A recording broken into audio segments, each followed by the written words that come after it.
In 1933, Germany was one of the most educated, culturally sophisticated nations on Earth. Its universities produced Nobel laureates. Its cities staged Beethoven and Brecht. Its Jewish citizens had fought and died for it in the last war. 12 years later, 6 million Jewish men, women, and children across Europe had been systematically murdered. Not in secret, not by a handful of fanatics, but through the deliberate machinery of a modern state, staffed by ordinary people, documented in meticulous paperwork, and visible to millions who chose not to look. This is not a story about monsters. That framing lets the rest of us off too easily. This is a story about choices, about institution, about the specific sequence of decisions, political, bureaucratic, psychological, that converted a democracy into a killing state. One person's story will help us hold on to that reality. Viktor Klemperer was a German Jewish professor of literature at the Dresden University of Technology. He had served in the German army in World War I. He was married to a non-Jewish woman named Eva. He kept a diary every day from 1933 until the end of the war. That diary, published decades later and translated into English by Martin Chalmers under the title I Will Bear Witness, is one of the most extraordinary documents of the 20th century.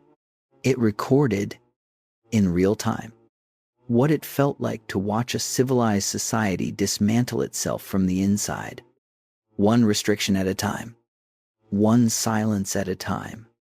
We will return to Viktor and Eva Klemperer throughout this documentary. Their experience is not representative of every Jewish life in this period. No single story can be. But it is a thread, a human thread, running through a history that can otherwise become too large, too statistical, too distant to hold clearly. Every number in what follows was once a person. Understanding how it happened is not optional. It is the most important civic education a modern person can receive. Chapter 1. The World Before.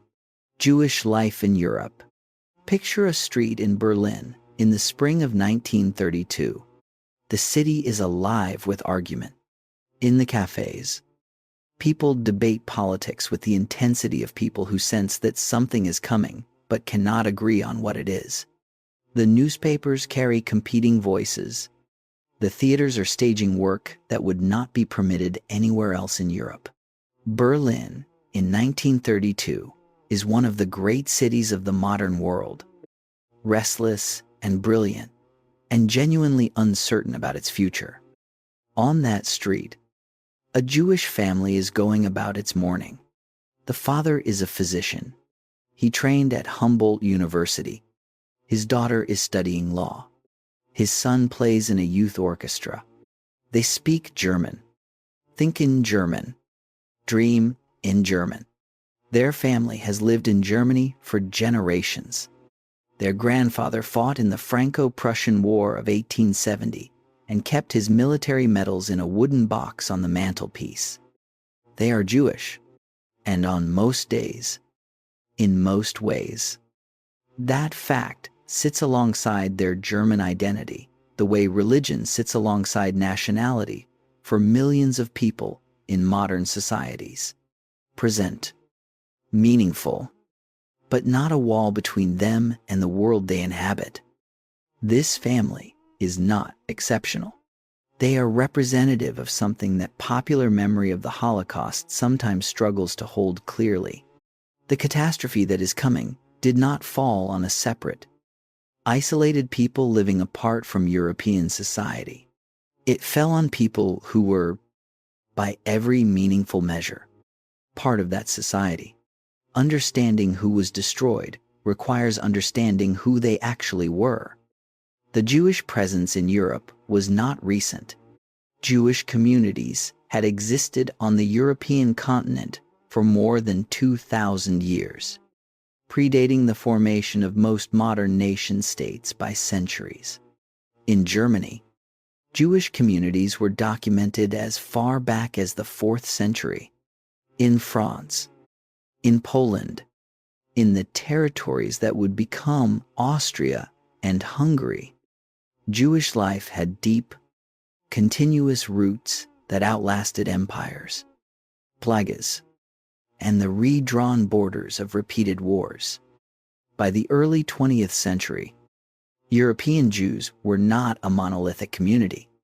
They were as internally diverse as any population of comparable size, divided by language, class, degree of religious observance, and political orientation. In Western Europe, the dominant experience had been one of gradual legal emancipation and cultural integration across the 19th century. The French Revolution had extended citizenship to Jews in France in 1791, a transformation that rippled unevenly across the continent over the following decades. By the early 20th century, Jews in Germany, France, Austria, and the Netherlands were, in the eyes of the law, full citizens with the same rights as their non-Jewish neighbors. The results were visible everywhere. Heinrich Heine was one of the defining poets of the German language. Paul Ehrlich won the Nobel Prize in Medicine in 1908 for work that saved millions of lives. Albert Einstein was reshaping the foundations of physics. Sigmund Freud was transforming how Western culture understood the human mind. The list of Jewish contributions to European intellectual and cultural life in this period is not a footnote.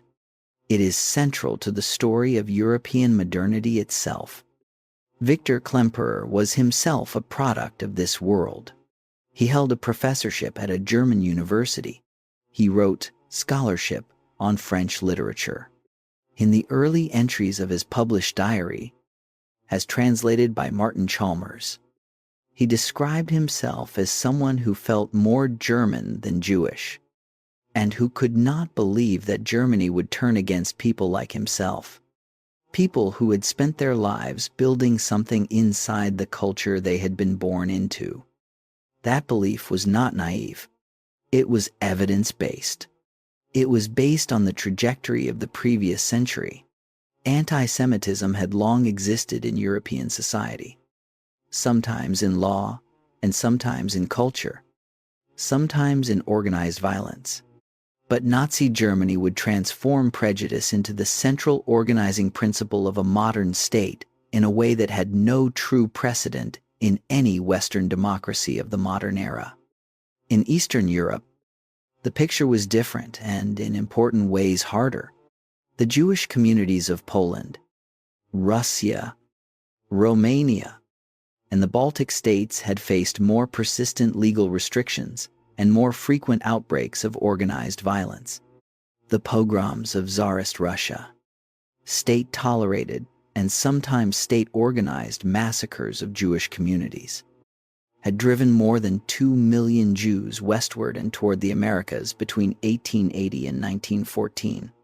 Those who remained lived in conditions that ranged from modest security to genuine precarity, depending on the political climate of any given year. The Yiddish-speaking world of Eastern European Jewry was a civilization of its own, with its own literature, theater, press, political movements, and internal arguments about the future.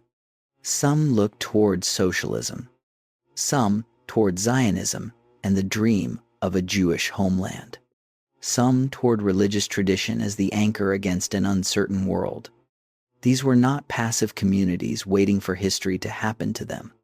They were communities of argument, creativity, and survival.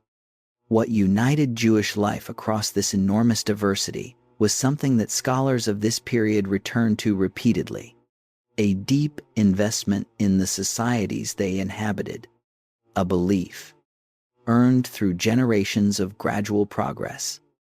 That the legal and civic frameworks of modern Europe represented real protection. The historian Raoul Hilberg, whose 3-volume work on the destruction of the European Jews published in 1961 remains the foundational scholarly account, observed that the catastrophe that followed was not the result of some inevitable historical logic. It required specific decisions, made by specific people, at specific moments, against a background that had given Jewish Europeans every rational reason to believe the worst was behind them. The world before was real. It was rich, complex, and full of people who had built lives of meaning and dignity over generations. What destroyed that world was not fate. It was a sequence of decisions that began with a wounded nation, a political crisis, and a man who understood grievance better than almost anyone who has ever sought power. That sequence begins in the rubble of a lost war. Chapter 2. The Wound. Germany, after World War I and the rise of grievance. Picture Germany in November of 1918. The war is over. 4 years of industrial slaughter have consumed 2 million German soldiers. The cities are hungry. The currency is beginning to wobble. And the army, which had told the German people for 4 years that victory was coming, has simply stopped fighting. No enemy soldier stands on German soil. No foreign army has marched through Berlin. The surrender comes not from a battlefield collapse that ordinary Germans can see with their own eyes, but from a political decision made in a conference room, announced without warning, experienced by millions as a knife in the back delivered by someone standing behind them. That feeling was not invented by Adolf Hitler, but no one in the history of the 20th century would prove more skilled at finding it, pressing it, and turning it into fuel. To understand how a democracy became a killing state, you have to start here, not with Hitler's psychology, not with ancient hatreds, but with the specific conditions that made an entire modern society willing to follow someone who offered them a villain and a promise. The Germany that emerged from World War I was a country that had lost without understanding why it had lost. The German military leadership, facing inevitable defeat in the autumn of 1918, had quietly handed power to civilian politicians and instructed them to negotiate the armistice. When the terms arrived, the generals who had actually lost the war were nowhere near the table. The civilians who had inherited the wreckage signed the papers. The story that spread through German society in the years that followed was that the army had not been defeated on the battlefield. It had been stabbed in the back by socialists, by defeatists, and above all by Jews, who were alleged to have undermined the war effort for their own purposes. This was a lie. According to records compiled after the war by the Reichsbund Jüdischer Frontsoldaten, the Organization of German Jewish War Veterans, approximately 100,000 Jewish soldiers had served in the German military during World War I, with around 12,000 killed in action. The stab-in-the-back myth was invented by the military leadership to protect its own reputation and deflect responsibility for a defeat it had caused. But lies that explain pain are more powerful than truths that do not. And the pain was real. The Treaty of Versailles, signed in June of 1919, imposed terms that struck most Germans as a verdict of collective guilt rather than a negotiated peace. Germany lost 13% of its territory and 10% of its population. Its military was reduced to 100,000 men, and it was required to accept full responsibility for causing the war. The so-called War Guilt Clause, which served as the legal basis for reparations payments that would burden the German economy for a generation. Into this wounded landscape came the economic catastrophes of the 1920s.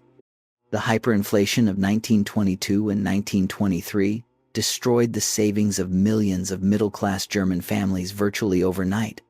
For German Jews of Klemperer's generation, the hyperinflation years were part of the remembered instability of Weimar life, a formative layer of economic trauma beneath the brief recovery that followed, one that made the Depression years of the early 1930s feel not like a new crisis, but like a return to a familiar and terrifying instability. The late 1920s brought a brief period of relative stability. The Weimar Republic produced genuine cultural achievements. Berlin became one of the most vibrant artistic capitals in the world. Then the American stock market crashed in October of 1929, and the fragile foundations of Weimar stability collapsed within months. By 1932, 6 million Germans were unemployed.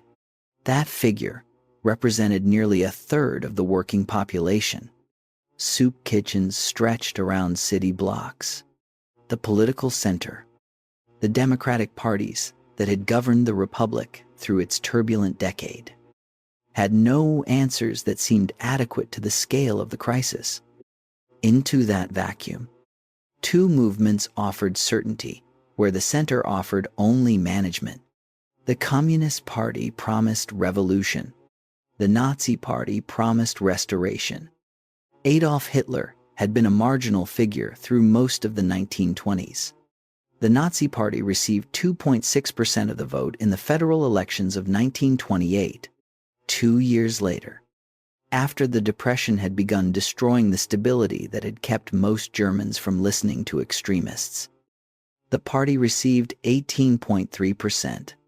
By July of 1932, it was 37.4%, the largest vote share any single party had received in Weimar Germany. This trajectory tells you something important that the monster narrative obscures. Hitler did not seize power from a healthy democracy. He was invited into power by a political establishment that believed it could use him, by a population desperate enough to try something outside the normal bounds of democratic politics, and by a specific set of economic and psychological conditions that had been building for 14 years. The historian Richard Evans, in his trilogy on the Third Reich, makes a point that every serious student of this period has to sit with. Hitler was not inevitable. At multiple points in the late 1920s and early 1930s, different decisions by different people could have produced different outcomes. The catastrophe that followed was the product of human choices made in conditions of genuine crisis, not the working out of some predetermined historical script. That matters, because it means it can happen again. What Hitler offered was not primarily a policy platform. It was an emotional architecture. He offered an explanation for the humiliation. He offered an enemy who could be blamed for the pain. He offered a vision of German greatness that could be recovered if only the right people were in charge and the right enemies were removed. The explanation was false. The enemy was a fabrication. The greatness was a fantasy built on the bones of people who had done nothing to deserve what was coming. But in a society saturated with legitimate grievance, looking for a story that made the suffering make sense, the emotional architecture worked. In the early entries of his published diary, Klemperer recorded conversations with neighbors and former colleagues who found the Nazi message compelling in ways that baffled and frightened him. He noted that it was not the fanatics who unsettled him most. It was the reasonable people, the educated people, the people who had sat in his lectures, who had decided that the situation required unreasonable solutions. He was watching something that historians have documented across many societies in crisis. The German people were not uniquely evil. They were human beings in a specific set of circumstances that their society had not equipped them to navigate safely. Understanding that is not a comfort. It is a warning, because the circumstances that produce those conditions, economic collapse, wounded national identity, the failure of democratic institutions to deliver security, the availability of a scapegoat, are not unique to Germany in the 1930s. They are a pattern, and patterns repeat. Chapter 3. The Machinery: How a Democracy Became a Dictatorship in 18 Months. On the 30th of January, 1933, Adolf Hitler was appointed Chancellor of Germany by President Paul von Hindenburg. This was a legal act. It followed the procedures of the Weimar Constitution. Hindenburg, an 85-year-old conservative aristocrat who personally despised Hitler and had referred to him in private as the Bohemian Corporal, made the appointment because the political establishment around him had convinced themselves that they could control the Nazi leader by surrounding him with experienced conservative ministers. Franz von Papen, the former chancellor who engineered the arrangement, reportedly told a colleague that they had hired Hitler within 2 months. It was clear who was working for whom. In the published translation of his diary, Klemperer recorded the day of the appointment. He expressed confidence that Germany was too civilized, too rooted in its legal and cultural traditions, to permit what the Nazis were proposing. He noted that he was not afraid. He was wrong on every count. And his diary over the following months documents, with painful precision, the process of discovering exactly how wrong he was. What followed between January of 1933 and the summer of 1934 was one of the most instructive and most chilling political transformations in modern history. A functioning democratic republic was converted into a totalitarian dictatorship through a combination of legal mechanisms, institutional accommodation, calculated terror, and the cooperation of elites who prioritized their own position over the survival of the system that protected everyone. It did not happen through a single dramatic seizure of power. It happened step by step, each step appearing to some observers as the last abnormal measure before a return to normalcy, right up until normalcy was no longer possible. The first step came within weeks. On the 27th of February, 1933, the Reichstag, the German parliament building, burned. A young Dutch man named Marinus van der Lubbe was found at the scene and arrested. Whether he acted alone, as the physical evidence suggests, or whether the fire was arranged to provide a pretext, as historians have long debated, the political effect was identical. Hitler moved within 24 hours.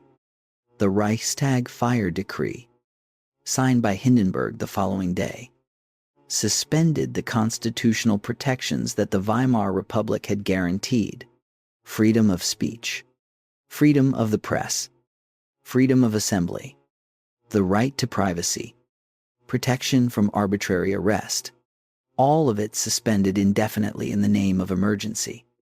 Emergency powers are one of democracy's most reliable vulnerabilities. They are necessary in genuine crises. They are also the standard mechanism through which democracies are legally disassembled.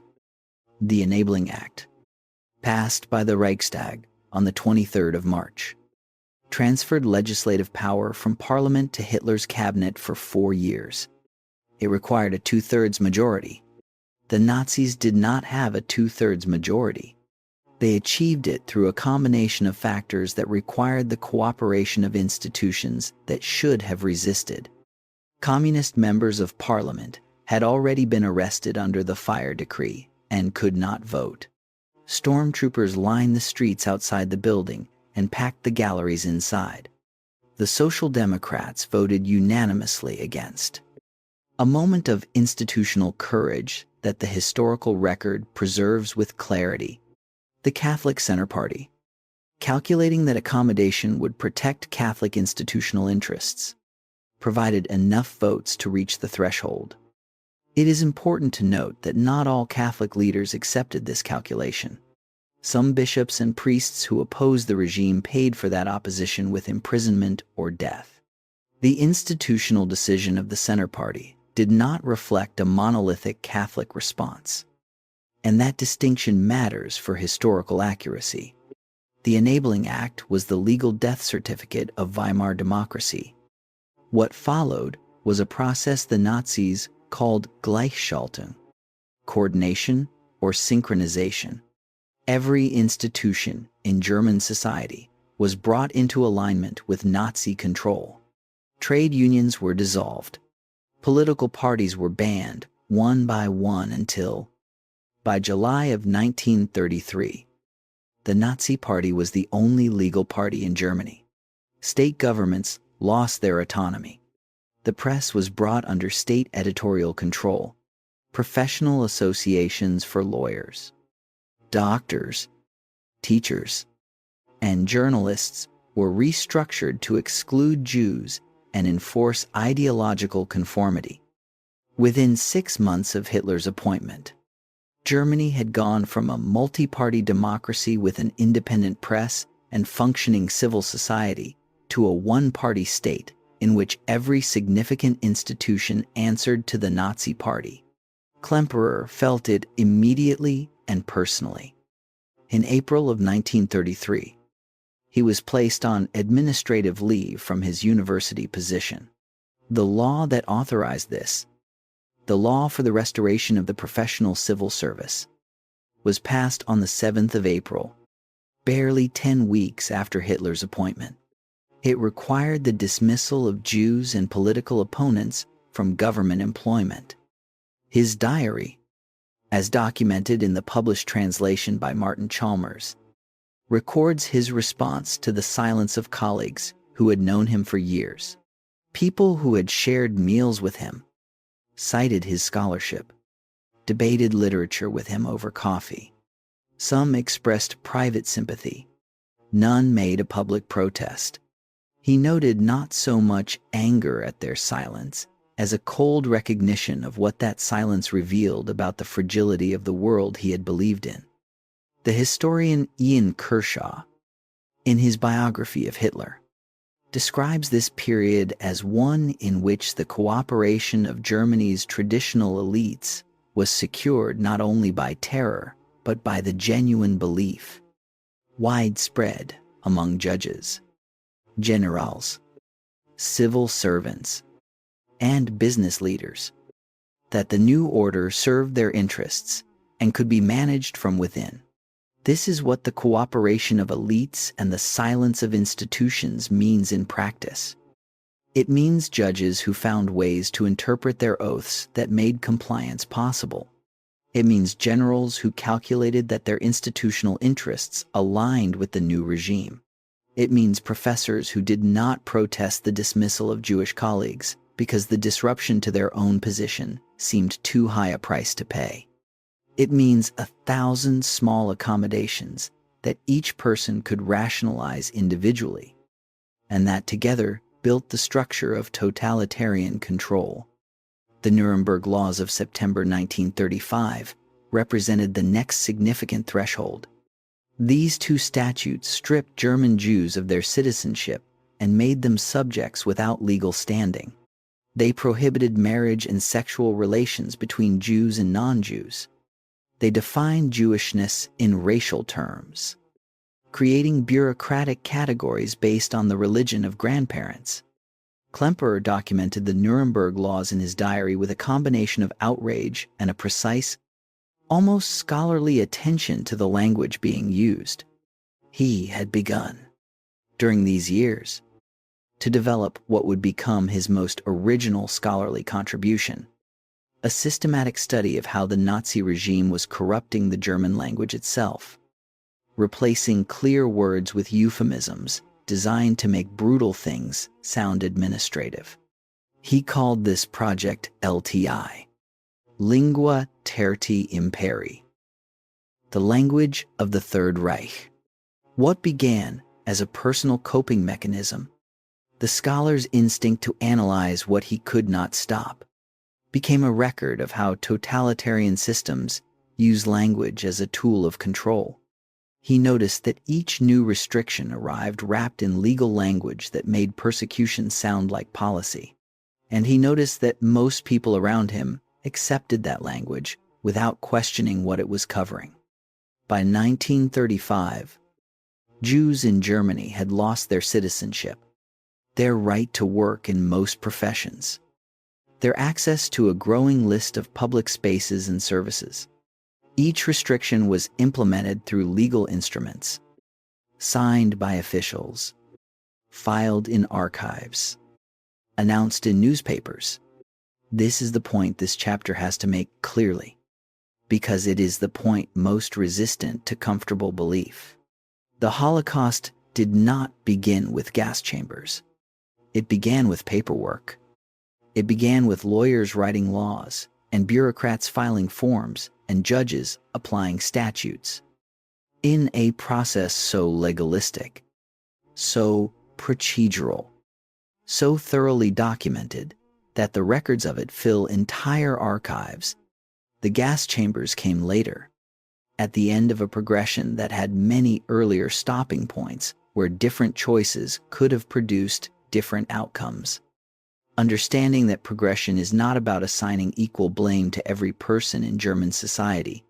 The people who designed the system and the people who reluctantly complied with it are not morally equivalent. But understanding the role of ordinary institutional compliance in making the extraordinary possible is the reason this history continues to matter. Because the lesson is not that evil comes from monsters. The lesson is that evil advances through ordinary people, operating inside ordinary institutions, making choices that each seem individually manageable, right up until the accumulated weight of those choices has built something that cannot be stopped from the inside. Germany in 1935 was not yet the killing state it would become, but the architecture had been drawn, the foundations had been poured, and the people who might have refused to build had already made their calculation. Chapter 4. Kristallnacht and the Point of No Return. Picture the morning of the 10th of November, 1938. Across Germany and Austria, the streets are covered in broken glass. Hundreds of synagogues and prayer rooms have been damaged or destroyed. More than 7,000 Jewish-owned businesses have had their windows smashed and their interiors wrecked. Jewish homes have been ransacked. The fire departments that arrived at burning synagogues in many cities did not attempt to save the buildings. They stood by and made sure the flames did not spread to neighboring non-Jewish properties. By the time it was over, approximately 91 Jews had been killed in the violence itself.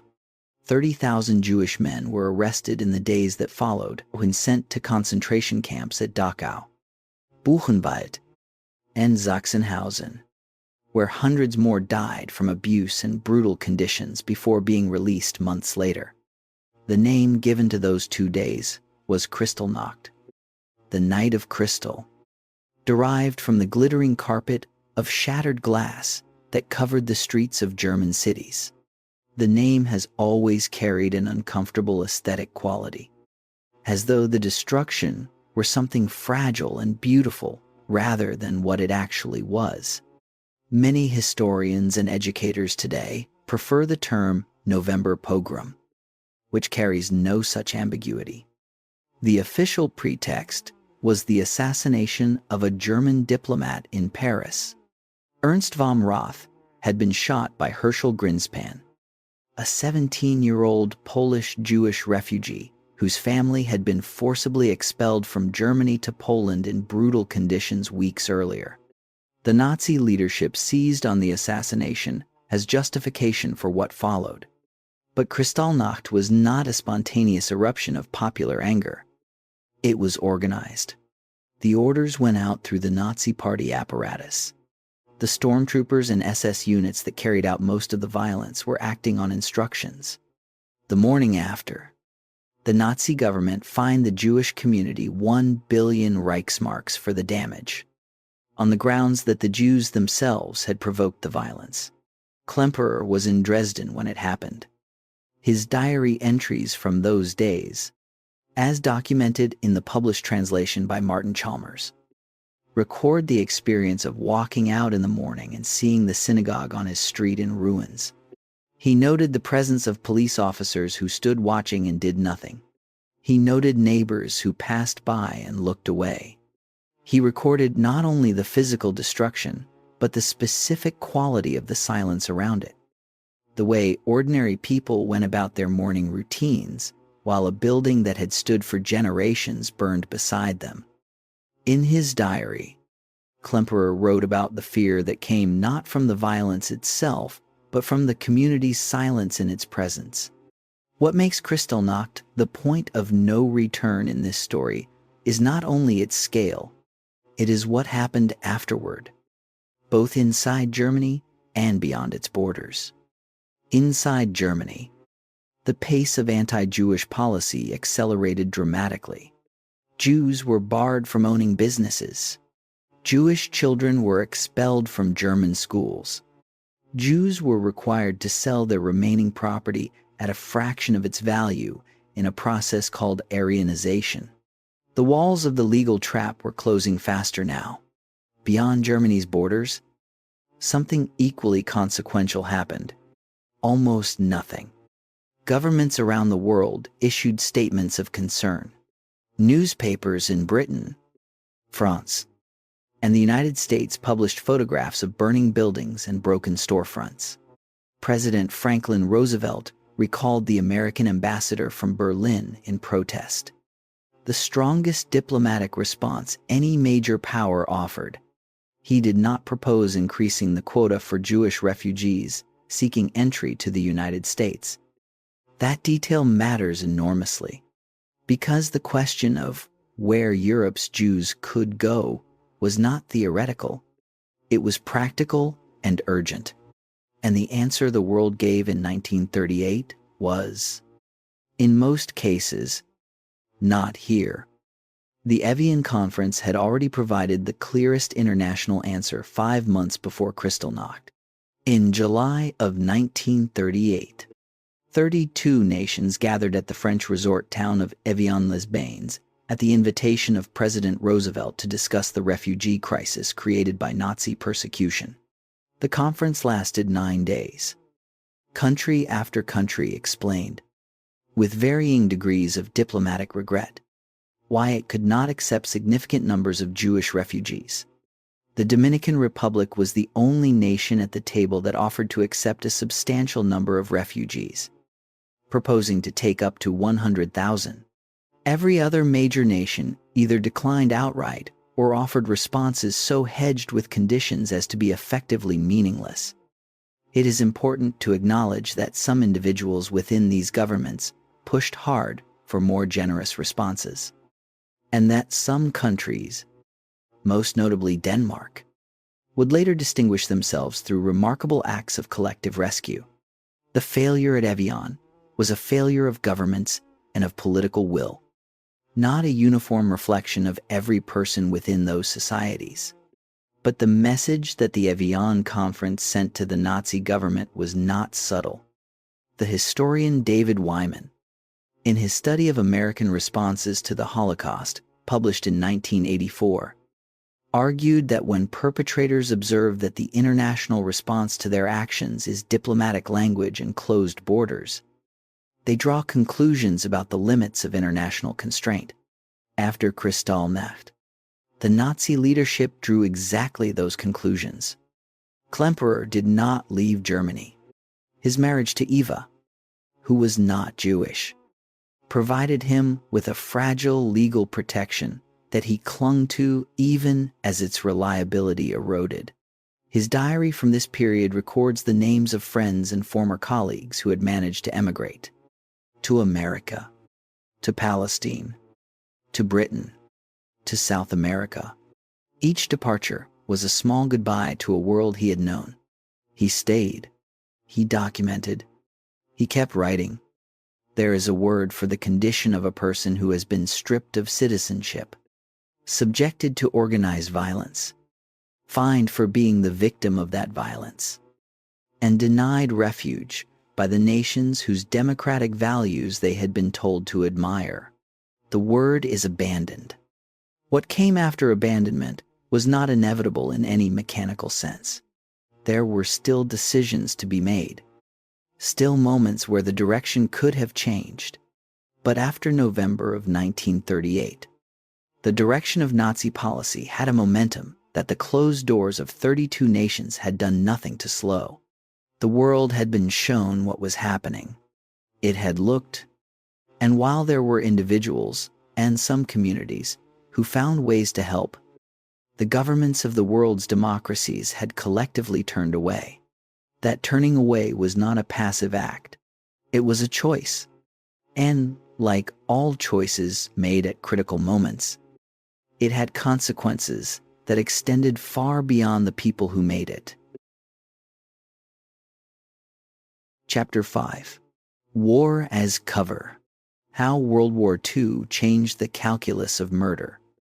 On the 1st of September, 1939, German forces crossed into Poland. 2 days later, Britain and France declared war on Germany. World War II had begun. For the Jewish communities of Europe, this moment marked something beyond the beginning of a military conflict. It marked the removal of the last constraints that had, however inadequately, limited what the Nazi state felt it could do in full view of the world. This distinction matters, and the popular narrative sometimes collapses it. The war did not cause the Holocaust. The decision to systematically murder every Jewish person in Europe was not an inevitable military consequence. It was a political and ideological choice, made by specific people at specific moments. But the war transformed the conditions in which that choice could be made and acted upon, in 3 ways that together explain how persecution became genocide. First, the war gave the Nazi state physical access to millions of Jews it had not previously controlled. Before September of 1939, Nazi anti-Jewish policy had operated primarily on the approximately 300,000 Jews still remaining in Germany and Austria. The invasion of Poland brought more than 3 million Jews in German-occupied Poland under Nazi control almost overnight. The subsequent invasions across Western and Southern Europe extended that control continent-wide. The invasion of the Soviet Union in June of 1941 brought millions more. The geography of persecution expanded with the geography of conquest. Second, the war provided cover. In wartime, extreme measures could be justified as military necessity. The systematic murder of civilians could be discussed in military and administrative language that obscured what it actually was. Third, the war radicalized the Nazi leadership's sense of what was possible.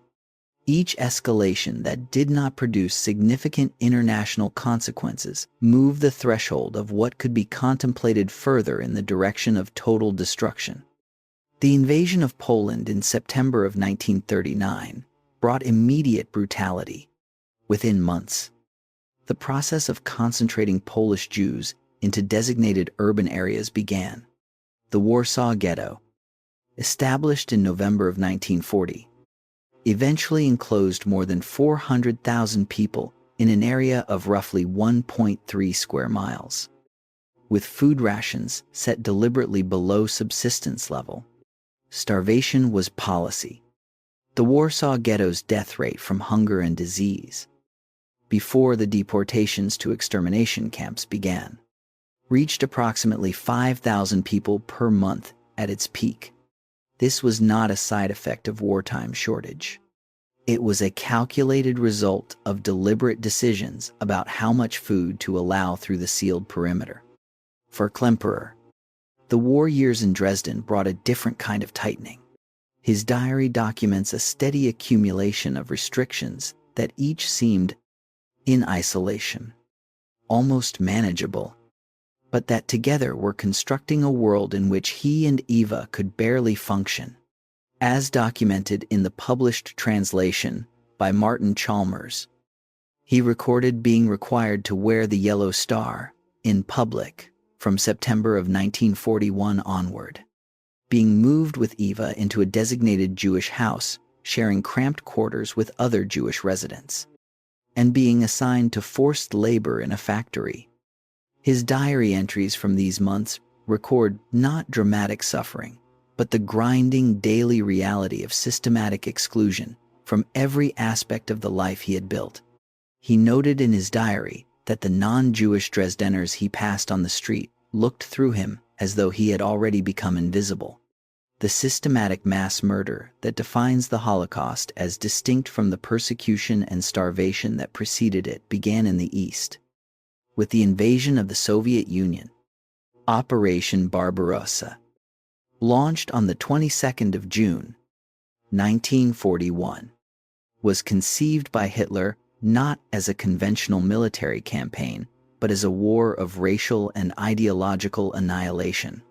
Accompanying the invading army were 4 mobile killing units called Einsatzgruppen, special task forces drawn from the SS and police. Their mission was the murder of Jews, Soviet political officers, and others defined as enemies of the Reich in the territories the army overran. The Einsatzgruppen did not use gas chambers. They used bullets. They moved through towns and cities, assembled the Jewish population, marched them to ravines or fields outside the settlement, and shot them. The killing was direct, close, and industrial in its scale, if not yet in its method. The massacre at Babi Yar, a ravine outside Kyiv, on the 29th and 30th of September, 1941, remains one of the defining atrocities of the entire war. In 2 days, Einsatzgruppe C and Ukrainian auxiliary police units shot 33,771 Jewish men, women, and children. The number is precise because the perpetrators kept records. The killing was organized, orderly, and documented with the bureaucratic thoroughness that characterized Nazi mass murder throughout. Babi Yar was not exceptional. It was representative of a pattern being repeated across hundreds of locations throughout the occupied Soviet Union. By the end of 1941, the Einsatzgruppen and their auxiliaries had killed at least 500,000 Jews, with some scholarly estimates placing the figure significantly higher for this period. By the end of the war, the figure attributed to these mobile killing units and related actions in the East would exceed 1.5 million people. The historian Christopher Browning, in his study of Reserve Police Battalion 101 published in 1992, examined one specific German police unit that participated in mass killings in occupied Poland. The battalion was not composed of SS ideological fanatics. It was composed largely of middle-aged men, Hamburg policemen too old for frontline military service, ordinary in almost every respect. When their commander gave them the option, at the beginning of their first mass killing action, to step out if they did not feel capable of participating, only a handful did. The rest participated. Browning's analysis found that ideological commitment was a less significant factor than peer pressure, conformity, careerism, and the gradual normalization of each successive escalation. They had not started by shooting families in fields. They had started with smaller actions, each step making the next feel less like a crossing of some fundamental line and more like a continuation of what they were already doing. This is what Browning means by ordinary men. Not that ordinary people are secretly capable of anything, but that specific social and institutional conditions can produce participation in atrocity from people who, in different circumstances, would have lived unremarkable lives. By the autumn of 1941, the Nazi leadership was confronting a practical problem created by its own policies. The mobile killing units were killing at a rate that was producing logistical and psychological difficulties. The question being worked through in the upper levels of the Nazi state in the final months of 1941 was not whether to continue the murder of Europe's Jews. That decision had already been made. In practice, if not yet in a single formal directive, the question was how to do it more efficiently, more centrally, and in a way that placed more distance between the individual perpetrator and the individual victim. The answer to that question was worked out in a villa on a lake outside Berlin. Over the course of a meeting that lasted approximately 90 minutes, with a buffet lunch served to the participants. What was decided in that room would define the final and most systematic phase of the Holocaust, and it was documented with a precision that left nothing about the intentions of those present open to doubt. Chapter 6. The Wannsee Conference. When bureaucracy scheduled genocide. Picture a villa on the shore of a lake. It is the 20th of January, 1942. The Wannsee district of Berlin is quiet in winter. The villa at number 56 Am Großen Wannsee is comfortable, well heated, staffed with servants. A buffet lunch has been prepared. The 15 men gathering around the conference table are not soldiers. They are administrators, senior officials of the SS, the Foreign Office, the Justice Ministry, the Interior Ministry, and the occupied Eastern Territories. Men with titles, university degrees, and organizational responsibilities. 8 of the 15 hold doctoral degrees. They have been called together by Reinhard Heydrich, chief of the Reich Security Main Office, and one of the most powerful figures in the Nazi state. Its purpose, as stated in the invitation Heydrich sent to each participant, is to achieve clarity on questions connected to the final solution of the Jewish question. The meeting lasts approximately 90 minutes. Lunch is served. The men depart. What was decided in that room did not initiate the Holocaust. Mass murder was already underway in the East. The Einsatzgruppen had been killing for 7 months. The first extermination camp, at Chelmno in occupied Poland, had begun operations 3 weeks earlier. What Wannsee did was something different and in some ways more revealing. It coordinated. It bureaucratized. It brought the representatives of every major branch of the German state into a shared administrative framework for what the Nazi leadership had already decided to do. Heydrich opened the meeting by establishing his authority over the process. He then presented a table.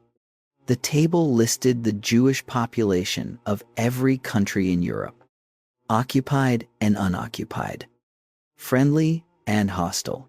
The total figure given was 11 million people. These 11 million people, Heydrich stated, were the scope of the final solution. No one at the table asked what the final solution meant. They already knew. The discussion that followed was not about whether to murder 11 million people. It was about logistics, jurisdiction, and the technical challenges of processing that many people efficiently. Adolf Eichmann, who took the minutes of the meeting and whose testimony at his trial in Jerusalem in 1961 provided the most detailed first-hand account of what was discussed, later described the atmosphere as surprisingly open. Senior officials spoke without euphemism about killing. They debated which categories of people with partial Jewish ancestry should be included or excluded. The Wannsee Protocol, the written record of the meeting, survived the war in a single copy, discovered by Allied investigators in 1947. It is one of the most extraordinary documents in the historical record of the 20th century. Not because it describes atrocities in graphic terms, but because it does not. It describes the planned murder of 11 million people in the dry, precise language of an administrative planning document. Problems of implementation are noted. Jurisdictional questions are resolved. Responsibilities are assigned. The document reads like the minutes of a project management meeting. That is what makes it so difficult to read. Hannah Arendt, who covered the Eichmann trial for the New Yorker magazine in 1961, and whose reporting was published as a book in 1963, described what she observed in Eichmann as not demonic evil, but something she called the banality of evil. She was not saying that what was done was banal. She was saying that the man doing it was operating without the ideological fanaticism or psychopathic cruelty that most people expected a mass murderer to display. He was an administrator solving organizational problems. He had, as Arendt put it, an inability to think from the standpoint of anyone else. The Wannsee coordination had immediate practical consequences. The spring and summer of 1942 saw the beginning of large-scale deportations from Western Europe. Jews from France, the Netherlands, Belgium, and other occupied territories were gathered, processed through transit camps, and transported east. The trains ran on schedules. The paperwork was filed. Operation Reinhardt, named after Heydrich following his assassination in May of 1942, was the code name for the systematic murder of Polish Jews. It operated through 3 extermination camps, Belzec, Sobibor, and Treblinka, purpose-built facilities whose sole function was killing. Between the spring of 1942 and the autumn of 1943, approximately 1.75 million Jewish people were murdered in these 3 camps alone. The railway question illuminates something essential about how the Holocaust was organized. Moving millions of people from locations across Europe to killing centers in occupied Poland required a substantial portion of the German rail network's capacity. This was wartime. The railways were simultaneously needed to supply the front. Decisions about rail allocation required coordination between the SS, the military, and the civilian railway administration. Those decisions were made, documented, and carried out by thousands of railway officials, schedulers, engineers, and administrators who processed transport orders and kept the trains running. Most of them knew what the trains were carrying. The deportation trains were listed in scheduling systems. The destinations were known facilities. The paperwork that accompanied each transport was bureaucratically indistinguishable from any other large-scale movement of people. This is what historians mean when they describe the Holocaust as a crime of the German state rather than of a small group of fanatics. The railways ran on time because railway workers kept them running. The deportations were processed because bureaucrats processed the paperwork. The machinery of Wannsee was not hidden from the people who operated it. It was their job. In Dresden, Klemperer's diary records his growing awareness of what was happening to the residents of the Jewish house where he lived. He recorded the departures of people he had come to know, the quiet disappearances, the official notifications that arrived in their place. He recorded the silence that followed each departure. He wrote about the way the remaining residents did not speak directly about what they understood, a collective suppression of knowledge too dangerous to name out loud. He wrote about receiving word from those who had been taken, and then his diary records receiving no more word at all, and what that silence meant to those who remained. He understood what was happening. He kept writing anyway, because writing was the only thing left to him that the regime had not yet taken. The men who gathered at Wannsee on the 20th of January, 1942, with their buffet lunch and their administrative discussion, had set the coordinated machinery of industrial murder in motion. They were not monsters in any useful sense of that word. They were educated professionals doing their jobs within a system that had defined those jobs as the administration of genocide. Understanding that is more disturbing than the monster narrative.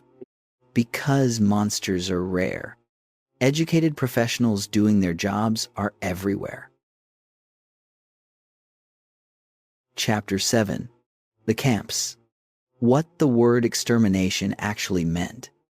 Before we go further, a distinction has to be made clearly, because it is one of the most commonly confused aspects of Holocaust history. And because the confusion matters, not all Nazi camps were the same.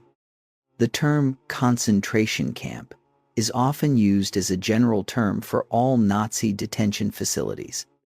But the reality was a system of different types of institutions with different primary functions. Understanding the difference is not a technical exercise. It is essential to understanding the full architecture of what was built. Concentration camps were established from the earliest days of the Nazi regime. Beginning with Dachau in March of 1933, they were detention facilities for political prisoners, perceived opponents of the regime, Jews targeted for particular persecution, and later forced laborers from across occupied Europe.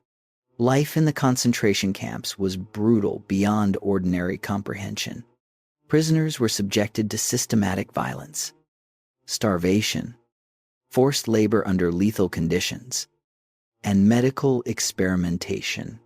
Hundreds of thousands died in the concentration camp system. The extermination camps were something categorically different. They were not detention facilities. They were killing facilities, built with a single operational purpose. A person arriving at Treblinka or Belzec or Sobibor was not a prisoner to be detained or exploited. They were a person to be killed as quickly and as efficiently as the facility's capacity permitted. Survivor testimony, perpetrator records documented at the Nuremberg trials, and decades of archaeological and archival research have together produced a historical record of these facilities that is among the most extensively documented of any atrocity in history. Auschwitz-Birkenau occupied a unique position in the system because it was both. The Auschwitz complex was actually a group of facilities. Auschwitz I was the original concentration camp, established in 1940 in a former Polish army barracks.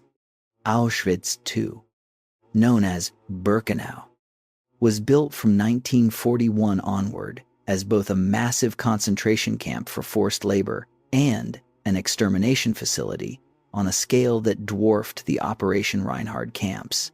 Auschwitz III, Monowitz, was a forced labor camp supplying workers to the IG Farben chemical plant next door.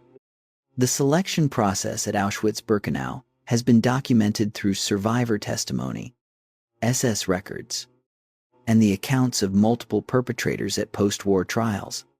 According to these sources, trains arrived at the Birkenau platform, and SS officers directed arriving deportees to one side or the other. Those deemed capable of work were registered, tattooed with a prisoner number, and sent to the camp. Those deemed incapable of work, which included the majority of each transport, the elderly, children, mothers with young children, the sick, were directed to the other side. Survivor accounts documented at Yad Vashem and the United States Holocaust Memorial Museum record that arriving deportees were told they would be taking showers and were given instructions designed to maintain order during the walk to the Stapes gas chambers. The Zyklon B used in the gas chambers was supplied by commercial companies under purchase orders processed through normal procurement channels. As documented in records recovered by Allied investigators after the war, architectural drawings for the crematoria, signed by the engineers who designed them, are among the documents preserved in the historical archive.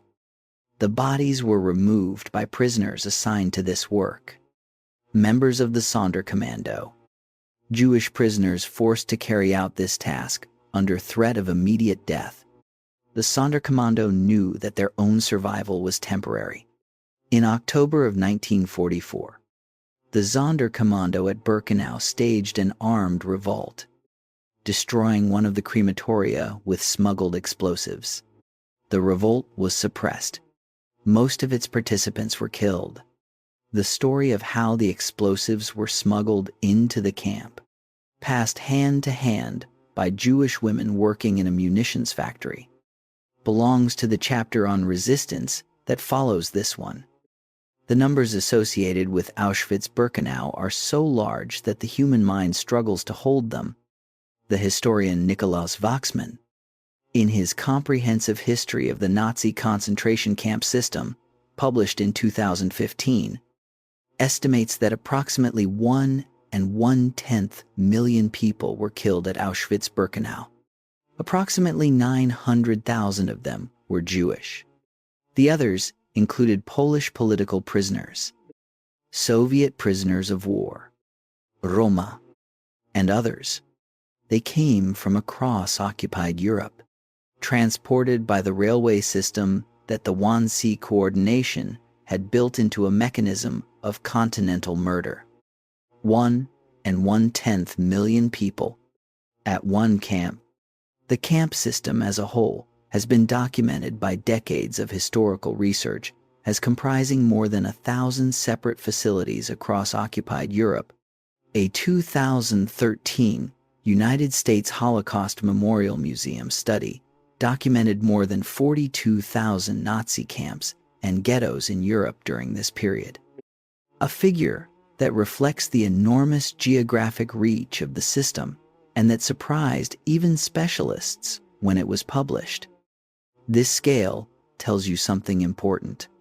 The Holocaust was not conducted in remote secrecy by a small group of hidden perpetrators.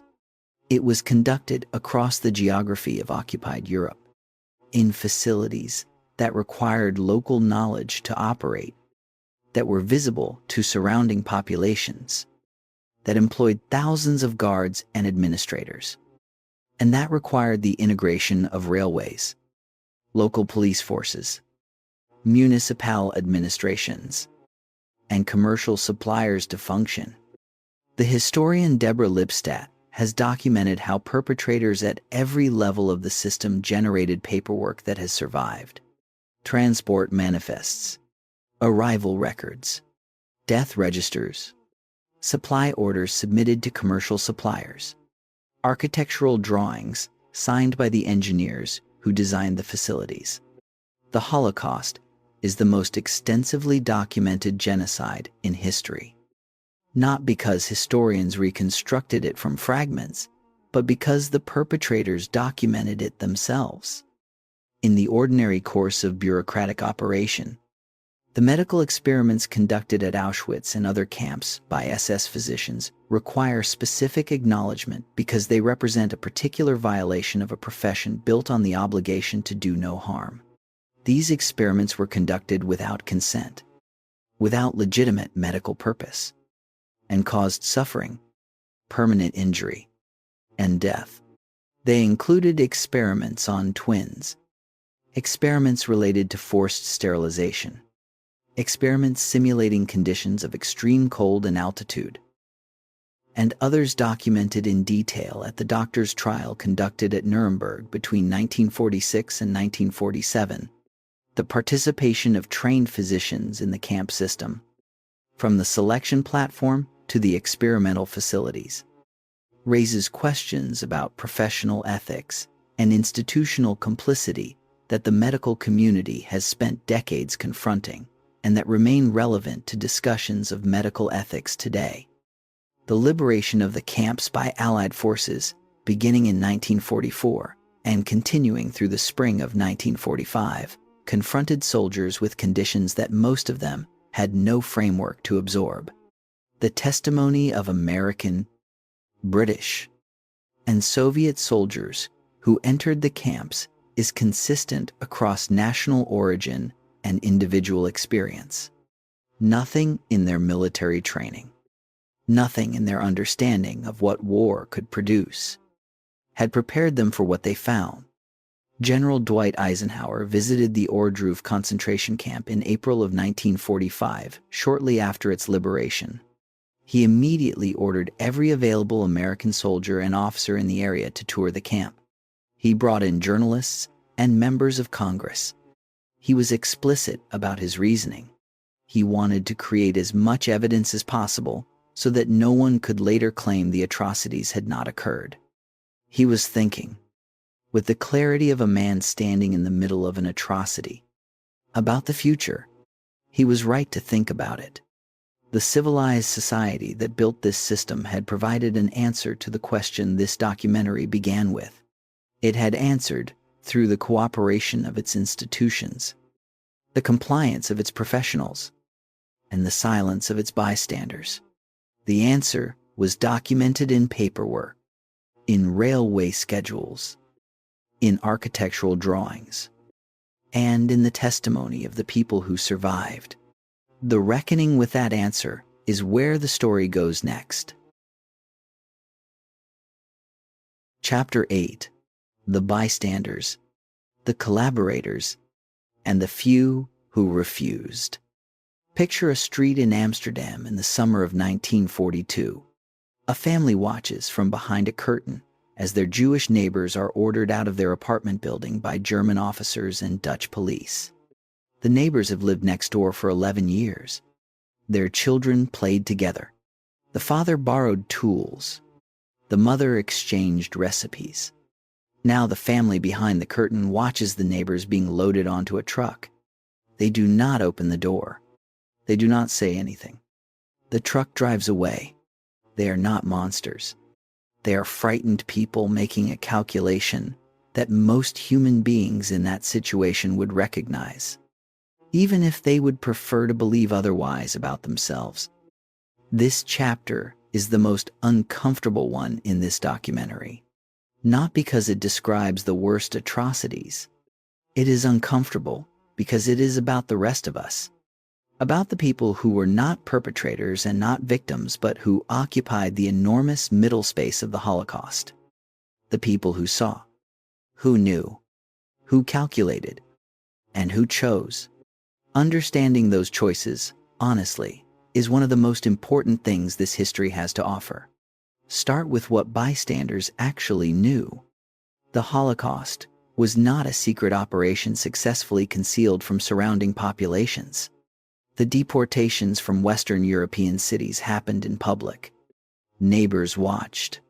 Local police participated. Train station workers loaded the cars. Municipal officials processed the paperwork. In Eastern Europe, where the mobile killing units operated in open fields outside towns and villages, the sound of shooting was audible to nearby communities. The smoke was visible for miles. By 1942, the broad outlines of what was happening to deported Jews were known or knowable to anyone in occupied Europe who was paying attention. BBC radio broadcasts from London were carrying reports of mass killings in the East. Underground newspapers in occupied countries were publishing accounts. Soldiers returning from the Eastern Front brought stories. The information was there. The question was what people did with it. For the majority of non-Jewish Europeans living under occupation, the answer was a version of the choice made by the family behind the curtain. They knew enough to be uncomfortable. They focused on their own survival, their own families.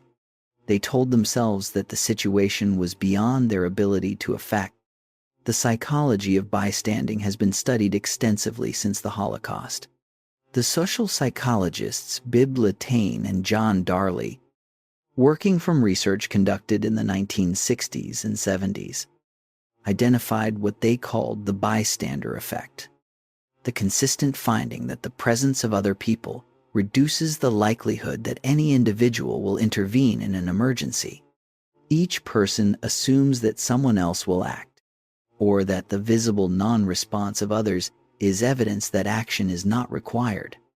In the context of the Holocaust, this dynamic operated at every scale. Each person who did not act provided cover for the next person's inaction. But bystanding was only one point on a spectrum that extended much further in the direction of active participation. Vichy France, the collaborationist French government that administered France from 1940 until liberation in 1944, passed its own anti-Jewish legislation in October of 1940, before the Germans required it to do so. French police conducted the deportation roundups in France. Most infamously, the Vel d'Hiv roundup of July 1942, in which French officers arrested more than 13,000 Jews in Paris, including more than 4,000 children, and held them in the Velodrome de Hiver cycling stadium in conditions of severe deprivation before their deportation to Auschwitz. The German occupation authorities in France had not specifically requested the inclusion of children in the roundup. The Vichy administration included them on its own initiative, a decision documented in post-war French judicial proceedings and acknowledged formally by the French state in President Jacques Chirac's speech in 1995. France spent decades after the war constructing a national myth of resistance that effectively buried the reality of Vichy collaboration. The reckoning came 50 years late, but it came, and it tells you something important about how nations process complicity. Slowly, imperfectly, and usually only when the generation that participated has largely passed from public life. In Eastern Europe, the situation varied significantly by location and by circumstance. In some places, local populations participated in the killing of Jews at a level that went beyond passive collaboration. Local auxiliary police units participated in Einsatzgruppen operations in parts of Ukraine, Latvia, and Lithuania. Historians are careful to distinguish between different contexts, different levels of coercion, and different levels of individual agency, rather than treating all collaboration as equivalent. Hungary provides a particularly stark illustration of how rapidly the machinery could operate when given willing local cooperation. Hungary's Jewish community, numbering approximately 800,000 people, was the largest surviving Jewish community in occupied Europe by the spring of 1944. When Germany occupied Hungary directly, in March of 1944, Adolf Eichmann arrived with a small team and began organizing deportations that the Hungarian gendarmerie carried out. In approximately 8 weeks between May and July of 1944, more than 400,000 Hungarian Jews were deported to Auschwitz-Birkenau, where the majority were killed on arrival. This happened in the spring and summer of 1944. Allied forces had already landed in Normandy. The war was visibly being lost by Germany. The machinery kept running anyway. Against this backdrop of bystanding and collaboration, the people who chose differently stand out with a clarity that makes their choices all the more remarkable. The righteous among the nations is the designation given by Yad Vashem, Israel's official Holocaust memorial and research institution, to non-Jews who risked their lives to save Jews during the Holocaust. As of the most recent figures available, more than 28,000 individuals from 51 countries have received this recognition. The actual number of people who provided help is certainly larger. Since many rescuers are unknown or their stories were never brought forward, The research on what distinguished rescuers from bystanders has produced findings that are more instructive than simple moral admiration allows. The work of Samuel and Pearl Oliner, whose study, published in 1988, interviewed hundreds of rescuers, found that they were not distinguished by unusual heroism or special philosophical conviction.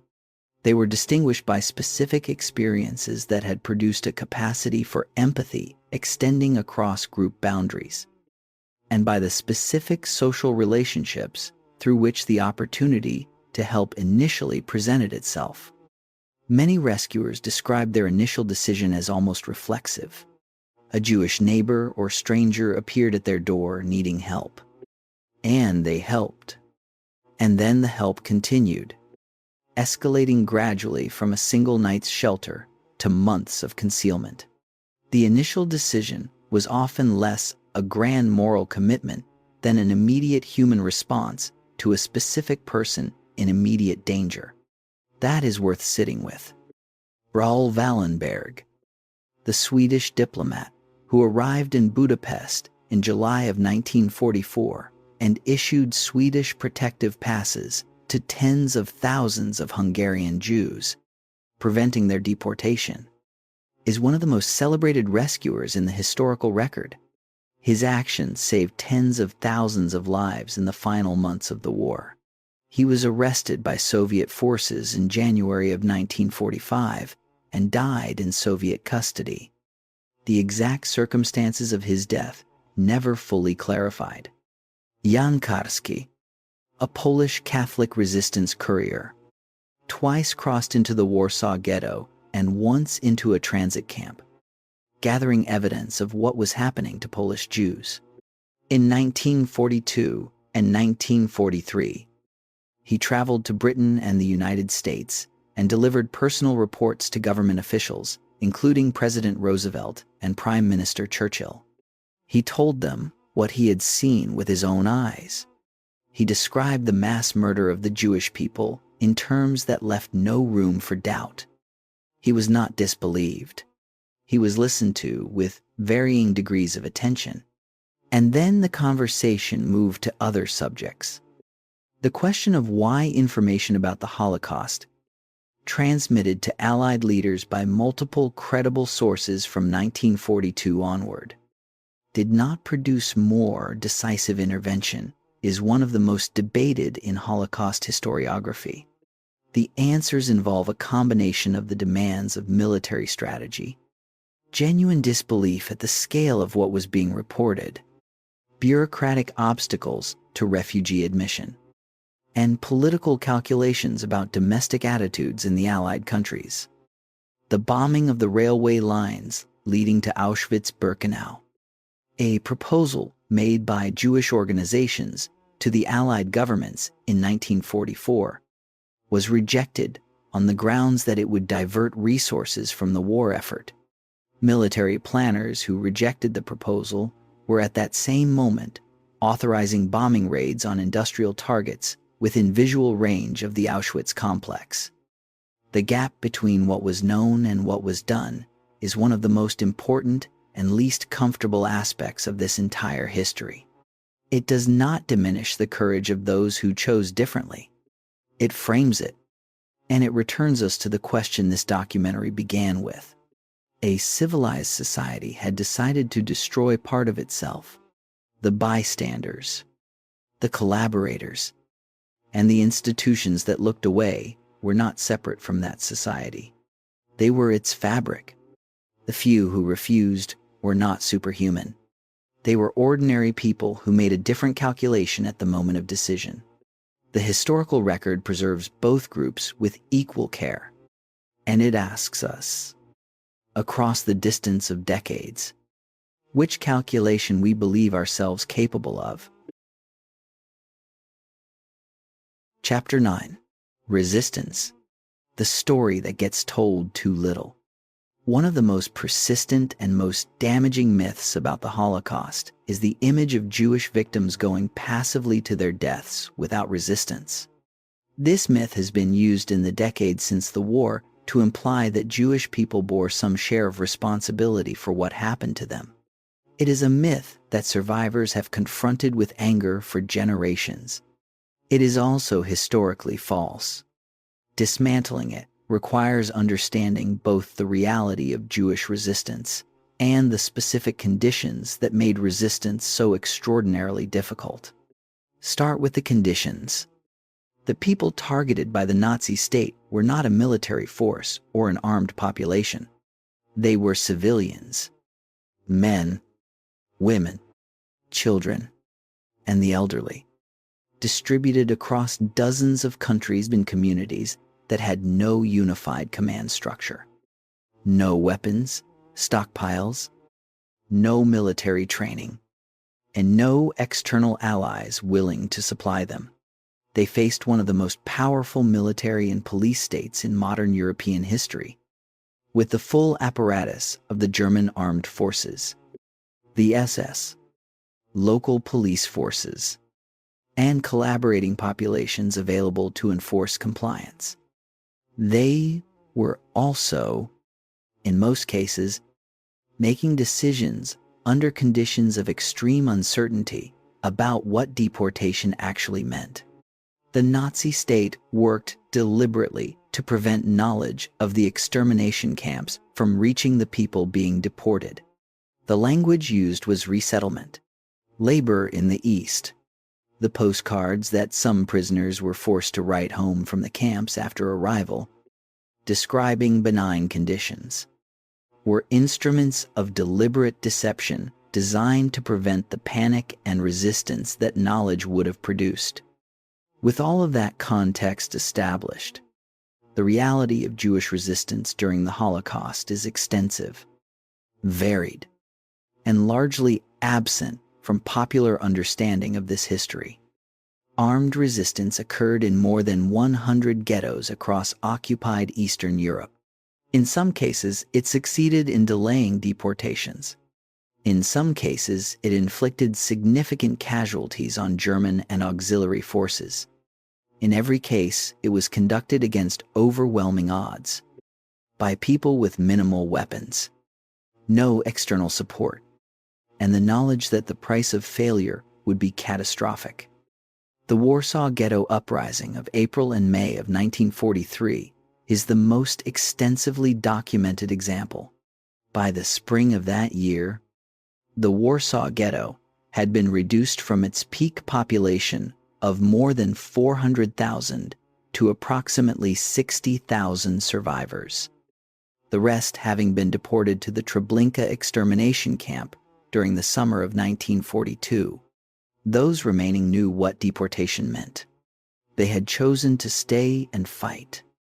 The Jewish Combat Organization, known by its Polish initials as the ZOB, had spent months acquiring weapons through underground channels, building bunkers beneath the ghetto, and preparing for the German forces that came to liquidate the remaining population on the eve of Passover, the 19th of April, 1943.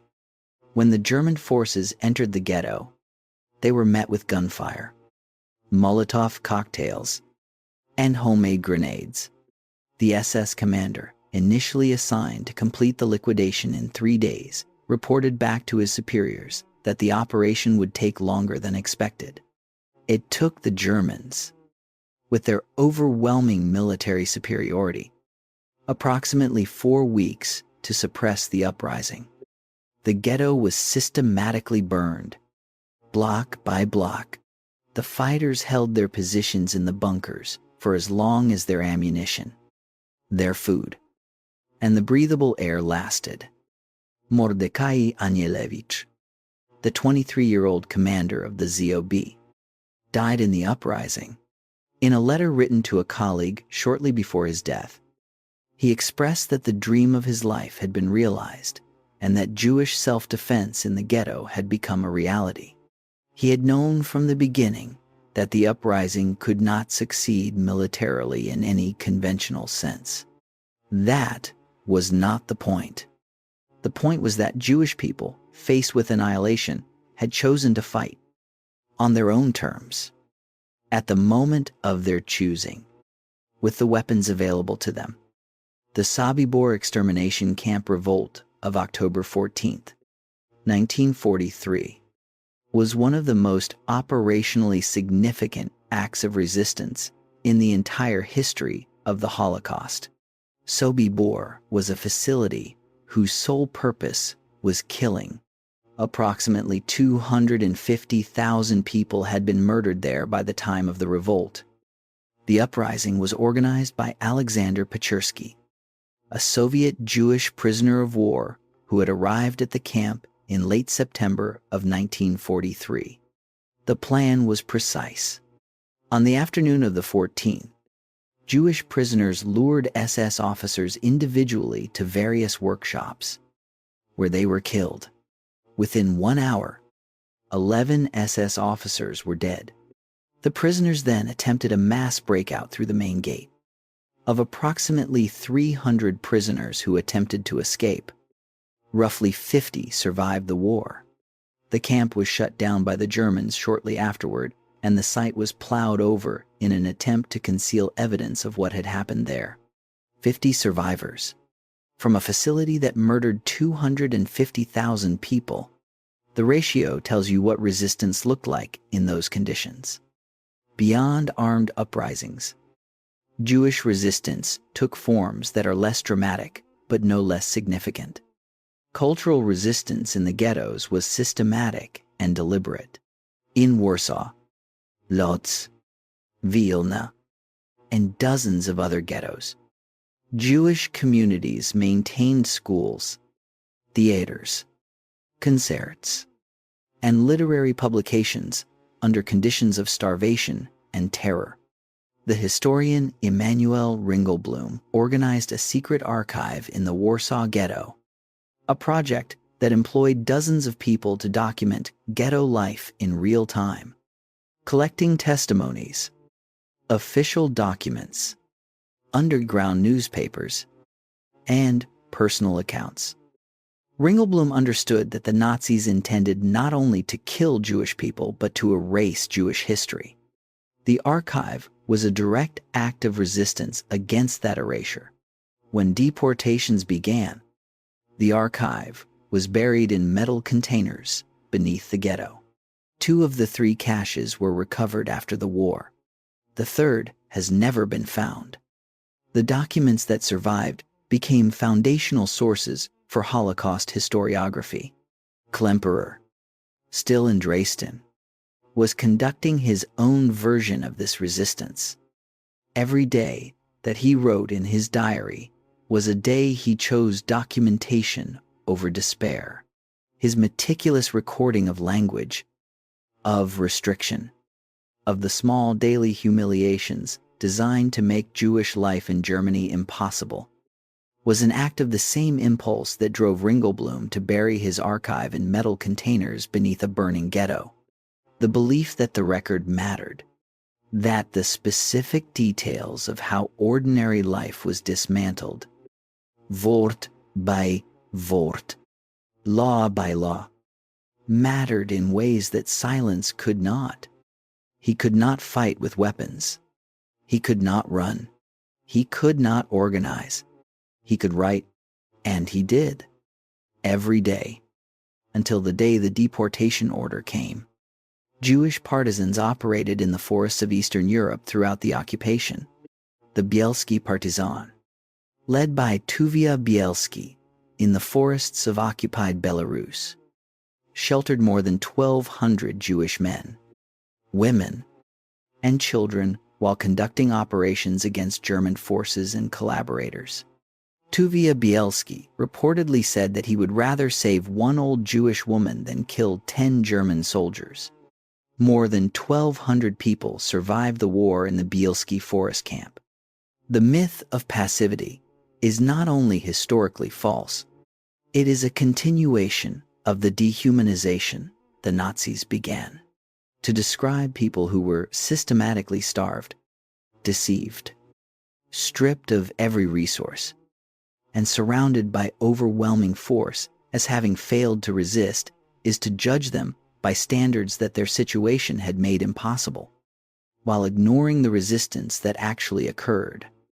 The historian Yehuda Bauer, one of the foremost scholars of Holocaust history, has argued for decades that the question should not be, why did Jews not resist more? But how did so many find the strength to resist at all? In conditions specifically engineered to make resistance impossible, they resisted with what they had, every single time, in every form available to them. They resisted with what they had. And that refusal to disappear silently, to be erased without record, to accept the identity their murderers were trying to impose, is part of the reason this history survived to be told.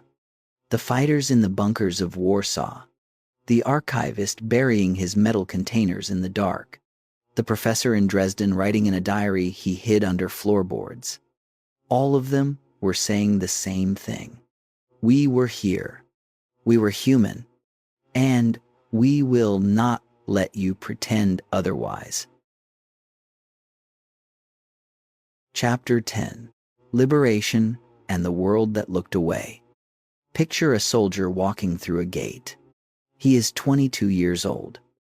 From a town in Ohio or Georgia or Pennsylvania, he has been fighting across Europe for months. He has seen men die. He believes he has developed a capacity to absorb what war produces. He is wrong. The smell reaches him before he sees anything clearly. Then he sees the barracks. Then he sees the people inside them. Then he sees the piles. Several American soldiers who liberated concentration camps in the spring of 1945 wrote letters home that their families later described as unlike anything they had received before. The letters struggled with language. The men were trying to describe something that the language available to them had not been built to describe. The liberation of the Nazi camp system began in the East, where Soviet forces encountered the Majdanek concentration and extermination camp outside Lublin in July of 1944, the first major camp to be reached by Allied forces. The Germans had attempted to dismantle evidence before retreating, but had not completed the process. Soviet soldiers found gas chambers, crematoria, and warehouses containing the belongings of hundreds of thousands of murdered people. The liberation of Auschwitz-Birkenau came on the 27th of January, 1945. When Soviet forces entered the complex, the Germans had evacuated the majority of surviving prisoners on death marches westward in the preceding weeks, forcing tens of thousands of emaciated people to walk through winter conditions that killed thousands more. Approximately 7,000 prisoners too ill to march had been left behind. American forces liberated Buchenwald on the 11th of April, 1945. British forces liberated Bergen-Belsen on the 15th of April, finding approximately 60,000 prisoners, the majority severely ill, and approximately 10,000 unburied bodies on the grounds of the camp. General Dwight Eisenhower, upon visiting Ohrdruf, a subcamp of Buchenwald, sent an urgent communication to Washington and London requesting that members of Congress and members of the press be brought to the camps immediately. He ordered German civilians from the surrounding town to tour the camp and see what had been conducted in their vicinity. Edward R. Murrow, the American radio journalist whose broadcasts from London during the war had made him one of the most trusted voices in American media, visited Buchenwald shortly after its liberation and made a broadcast that he prefaced with a warning. He told his listeners that if they were having lunch, they might want to turn off the radio. What he then described, in his measured broadcaster's voice, was the physical reality of what the camp had been. His broadcast reached millions of Americans. In Dresden, Viktor Klemperer survived. He had been ordered in February of 1945 to prepare for deportation. The order came on the 13th of February. That same night, Allied bombers began the firebombing of Dresden.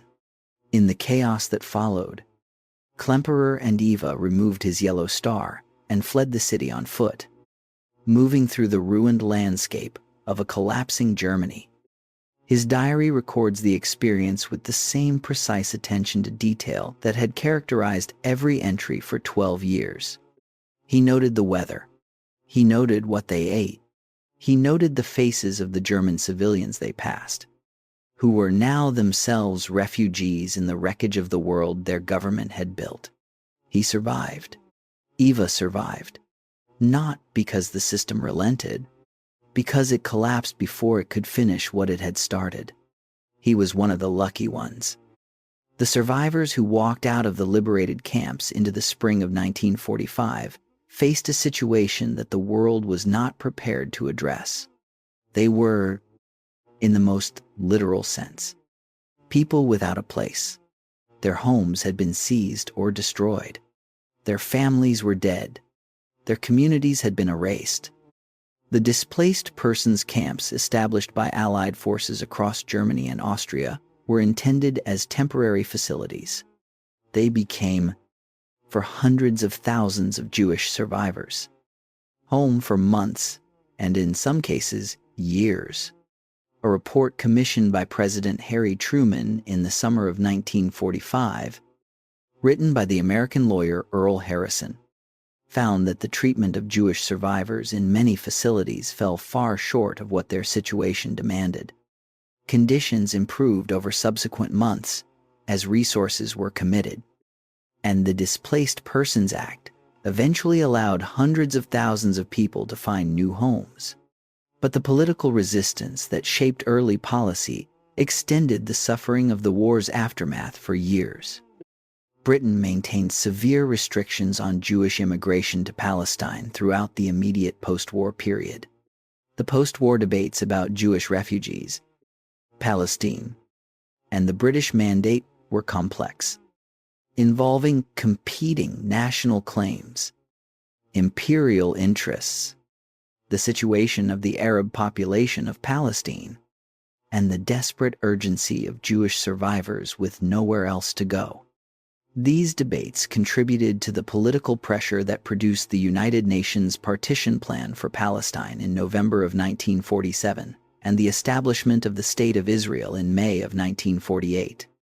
Though the full history of those events involves considerations that extend well beyond the Holocaust itself. The Nuremberg trials, conducted between November of 1945 and October of 1946, were the most significant international war crimes tribunal in history up to that point. 24 senior Nazi leaders were indicted on charges that included crimes against peace, war crimes, and crimes against humanity. The legal principles established at Nuremberg, particularly the concept of crimes against humanity and the rejection of the argument that following orders absolved individuals of responsibility for atrocities, became foundational to international law. But Nuremberg addressed only the most senior leadership. The hundreds of thousands of people at every level of the Nazi state who had participated in implementing the Holocaust faced consequences that were in most cases minimal or non-existent. The denazification process was inconsistent and increasingly perfunctory as the Cold War developed and Western priorities shifted toward rebuilding West Germany as an ally against the Soviet Union. Adolf Eichmann had spent years after the war living in Argentina under a false identity. He was located by Israeli intelligence, brought to Israel, tried, convicted of crimes against humanity, and executed in 1962. His trial was the first Holocaust trial to be broadcast on television. For many people, including a generation of young Israelis who had grown up after the war, the testimony of survivors presented during the trial was the first time they had heard the full reality of what had happened, described in direct human terms by people who had lived it. The trial transformed public consciousness about the Holocaust in ways that the Nuremberg proceedings, conducted before television, had not. The phrase that had captured the dominant post-war orientation was never again. The phrase was real in its emotional force. It was less clear in its practical content. The mechanisms that would have been required to give never again operational meaning were either not built or were built inadequately. The genocides that followed in Cambodia, in Bosnia, in Rwanda demonstrated with painful repetition that the lesson of never again had not been translated into reliable prevention. Each time, the international response came late, came incompletely, or did not come at all until the killing was over. The liberation of the camps in 1945 was real. The justice of Nuremberg was real, within its limits. The survival of those who survived was real. What was not real was the comfortable belief that documentation and prosecution and the words never again were sufficient on their own. That belief, comfortable and false, is what the next chapter examines. Chapter 11: Memory, Denial, and Why This History is Still Contested. Picture a university campus somewhere in the Western world. Right now, a student is encountering their first Holocaust denier. It might be in a comment section. It might be in a video recommendation that placed something carefully adjacent to legitimate historical content. It might be in a conversation with someone who describes themselves as just asking questions and presents a series of numerical and technical objections to the established historical record. The student does not know the history well enough to answer the objections. The objections sound, to someone without the historical knowledge to evaluate them, like they might have merit. This scene would not have surprised Gerhard Riegner. Riegner was the representative of the World Jewish Congress in Geneva. In August of 1942, he received intelligence from a German industrialist with connections to the Nazi High Command that the Nazi leadership was planning the systematic murder of all Jews in German-controlled Europe. He transmitted this information to the British and American governments through their embassies in Switzerland. The British Foreign Office initially suppressed the telegram rather than forward it. American State Department officials who received it expressed skepticism about its credibility and filed it without action. Some officials genuinely doubted the scale of what was being described. Others found reasons not to act that were harder to defend.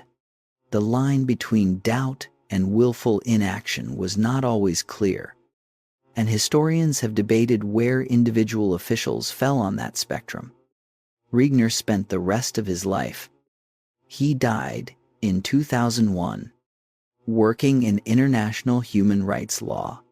He never stopped insisting that the mechanisms for acting on knowledge of atrocity needed to be built before the atrocity was complete. That knowing must be followed by acting. That the gap between information and response is where the worst outcomes live. He understood something that the university student encountering denial content today needs to understand as well. Holocaust denial is not a historical argument. It is a political project. Its goal is not to establish historical truth. Its goal is to rehabilitate the ideology responsible for the Holocaust by removing the historical evidence of what that ideology produced. If you can persuade people that the Holocaust did not happen, or did not happen as described, or was significantly exaggerated, you remove the most powerful argument against the ideas that produced it. The structural forms of denial exist on a spectrum. At one end is hard denial, the claim that the Holocaust did not happen at all, that the gas chambers were a fabrication, that the death toll figures are a lie. This version is held by a relatively small number of people, but is stated explicitly enough that it can be identified and refuted directly. More common and more insidious is soft denial, which operates through minimization and the shifting of responsibility. It acknowledges that Jews died, but disputes the numbers. It acknowledges that camps existed, but disputes their purpose. It compares the Holocaust to other historical events in ways designed not to promote understanding of those events, but to dilute the specific responsibility of the Nazi state and its collaborators. The historical record does not support any version of denial. The Wannsee Protocol, the architectural drawings for the crematoria, the railway transport manifests, the testimony of perpetrators at Nuremberg and at subsequent trials, the physical evidence excavated at campsites across Eastern Europe, the accounts of Allied soldiers who liberated the camps, the testimonies of survivors recorded across decades.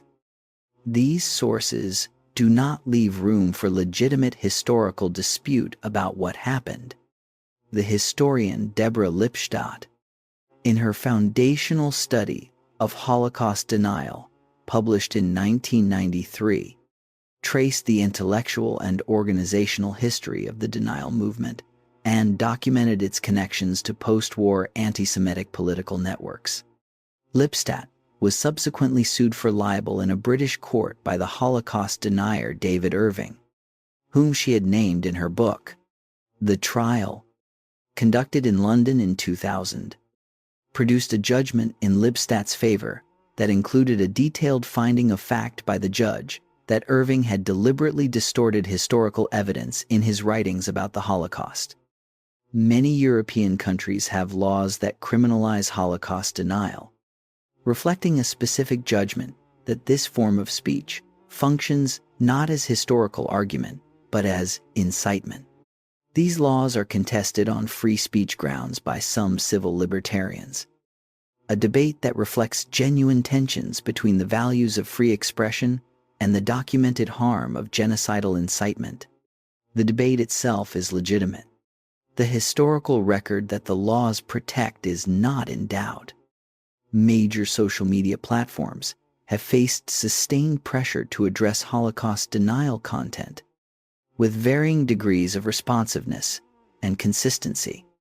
The pathway from mainstream Holocaust educational content to increasingly distorted framings of the same history can be remarkably short in algorithmic terms, a problem that platforms continue to work to address.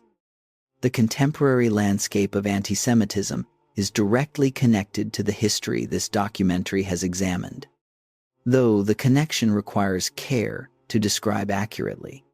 Anti-Semitism did not end with the defeat of Nazi Germany. It persisted through the post-war decades, declined significantly in Western societies as Holocaust education became more widespread and the living memory of the war remained present, and has been rising measurably in many countries in recent years.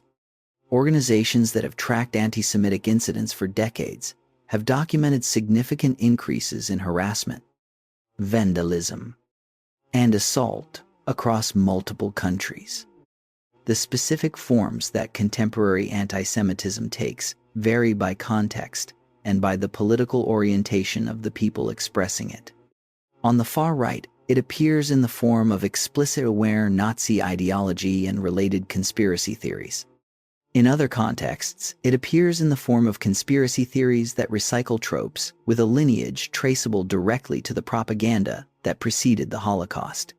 These different expressions are not equivalent in their origins, their violence, or their political contexts, and treating them as if they were would not serve accurate understanding. What they share is the deployment of Jewish people as a symbolic explanation for whatever social, economic, or political anxieties a given context has produced. That specific dynamic is the same one this documentary examined in the context of Weimar Germany. It did not originate there. It did not end there. The relationship between the Holocaust and subsequent genocides has generated important scholarship on the structural patterns by which states move from discrimination to persecution to mass killing. Rwanda, in 1994. Srebrenica, in 1995, each recognized as genocide by international tribunals, each preceded by patterns this documentary has traced, each accompanied by international responses that came too late to prevent the killing. Regner spent 60 years insisting that knowing must be followed by acting, that the mechanisms for intervention must exist before they are needed. The student on the campus encountering denial content is inheriting both the history and the obligation. The question is whether they will know enough to recognize what they are being shown. Chapter 12. What We Owe the Dead, and What History Demands of the Living. There is a woman in the USC Shoah Foundation archive who was 17 years old when she was deported from her home in Hungary in the spring of 1944. She survived Auschwitz-Birkenau. She survived a forced march. She survived the collapse of everything she had known. She rebuilt a life in a new country, in a new language, with a new family. She had children. She had grandchildren. In her testimony, recorded as part of the archive that Steven Spielberg established following the making of Schindler's List, she describes the morning her family was taken from their home, the specific light, the sound her mother made, the last thing her father said to her. She describes it with the precision of someone who has carried these details for 50 years, not because she wanted to, but because they are simply there, permanently present. The way a wound that has healed still knows exactly where it was. The USC Shoah Foundation has recorded more than 55,000 testimonies in 65 languages from survivors and witnesses in 56 countries. It is the largest archive of Holocaust testimony in the world. Its existence reflects an understanding that the generation of people who lived through the Holocaust is in the final years of its presence among us, and that when the last survivor dies, something irreplaceable will be gone, not the historical record. That exists in documents and photographs and the physical evidence that continues to be excavated from the sites of camps and ghettos across Europe. But the specific weight of a living person saying, "I was there. I saw this. This happened to me." It cannot be replicated by any document or any technology, however sophisticated. Take a moment with that. The last survivors are in their 80s and 90s. The window is closing. And once it closes, the history passes entirely into the hands of people who did not live it, which means people like the ones watching this documentary, people who will have to decide what to do with what they have been given. Viktor Klemperer survived the war. He returned to Dresden. He resumed teaching. He published his wartime diaries. And he published the Scholarkunst he had developed during those years about the language of the Third Reich, the systematic corruption of German by the Nazi state, the way ordinary words had been hollowed out and refilled with meanings designed to make brutality sound administrative. He called that work LTI, which stands for Lingua Tertii Imperi, the language of the Third Reich. It remains one of the most original scholarly contributions to come directly out of a survivor's lived experience. He had spent 12 years documenting not only what was done to him and to his community, but how language itself had been weaponized to make the doing of it possible. He noticed that each restriction arrived wrapped in legal and administrative language that made persecution sound like policy. He noticed that most people around him accepted that language without questioning what it was covering. He believed that noticing was itself a form of resistance. He died in 1960. His diaries are still in print. Elie Wiesel, who survived Auschwitz and Buchenwald and spent the decades after the war as perhaps the most prominent voice for Holocaust memory and human rights, received the Nobel Peace Prize in 1986. In his acceptance speech, he said that he tried to keep memory alive, that he tried to fight those who would forget. Because if we forget, we are guilty. We are accomplices. The obligation of memory is real. But memory alone is not the lesson that this history teaches if it is read carefully and honestly. The lesson is structural, and this documentary has been building toward it from the first chapter. The first pattern is the normalization of scapegoating. Every stage of the Holocaust was preceded by a stage in which a defined group was publicly blamed for the problems of the society around them. The mechanism is ancient. It is effective because it is psychologically satisfying to have an explanation for suffering, and because it relieves the majority of the responsibility to examine the actual structural causes of their difficulties. The second pattern is the erosion of institutional independence. The speed with which Weimar Germany's independent courts, press, universities, and civil service were synchronized with the Nazi state was possible because those institutions had not developed the culture of resistance that would have been required to slow the process. The habit of institutional independence is not automatic.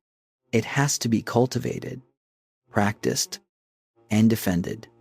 When it is not, it proves surprisingly fragile at the moment it is most needed. The third pattern is the bystander dynamic at institutional scale. The failure of the international community at Evian. The failure of Allied governments to act on knowledge of the Holocaust's progress. The failure of the United Nations to prevent subsequent genocides. These are all expressions of the same dynamic. Each actor assumed that someone else would bear the cost of intervention. Each actor calculated that the costs of action exceeded the costs of inaction. Each actor was wrong in ways that produced consequences that outlasted the calculation. The fourth pattern is the corruption of language. The Holocaust was conducted, from beginning to end, in language specifically designed to obscure what was being done. Resettlement for deportation to extermination. Special treatment for murder. Final solution for genocide. When official language systematically diverges from observable reality, that divergence is not a communication problem. It is a political symptom. Klemperer understood this more precisely than almost anyone of his generation, because he had lived inside it for 12 years, documenting the divergence word by word, watching the language of a civilization be turned against the people it had once described as citizens. These four patterns have not disappeared. They can appear in different societies, in different combinations, and at different stages. This documentary is not going to name specific contemporary governments or movements, because doing so would attach this analysis to the politics of a specific moment in ways that would date the content and potentially obscure the structural point. The structural point is that the patterns are recognizable, that the historical record shows clearly where they lead when they are not interrupted, and that the responsibility for interrupting them belongs to the people who live in the societies where they appear. That is you. That is the person listening to this. Not because you are responsible for what happened between 1933 and 1945. You are not.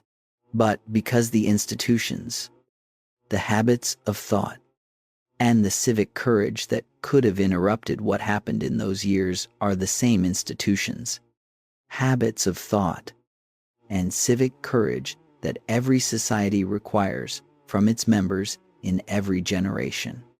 The woman in the archive who was 17 years old when she was deported from Hungary has said, in interviews and in public appearances at schools and universities, that what she wants people to take from her testimony is not pity for her and not horror at the perpetrators.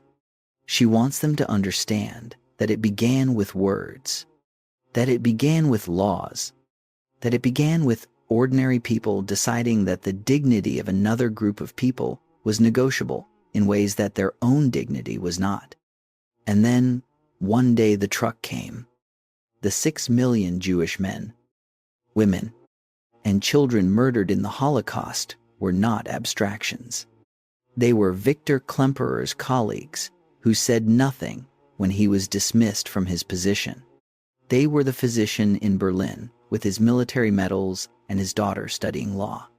They were the 17-year-old girl in Hungary who remembered the specific light of the morning her family was taken.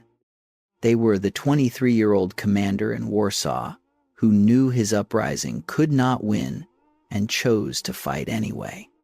They were the archivist in the ghetto who buried documents in metal containers so that the world would know what had happened to his people. They were people with names and faces and futures they never got to live, remembering them fully as people rather than as statistics, as individuals rather than as victims, is the first obligation of anyone who engages with this history. The second obligation is harder and more personal.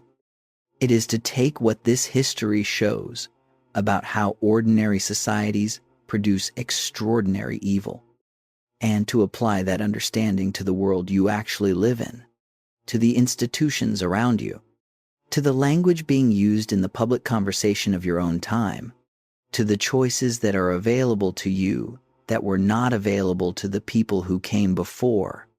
Klemperer bore witness for 12 years in a diary that he hid under floorboards and in the homes of non-Jewish friends, risking his life every day to preserve the record. He did it because he believed that the specific details of how ordinary life was dismantled, restriction by restriction, humiliation by humiliation, mattered in ways that silence could not. He believed that noticing was resistance. He believed that writing it down was a form of saying, "This happened, and I will not let it be forgotten. And the people who did this will be known for what they did." That is what bearing witness means. Not only remembering the dead, but remaining awake to the present in the way that the dead, if they could speak, would ask us to be. The history is in your hands now, and so is the choice of what to do with it.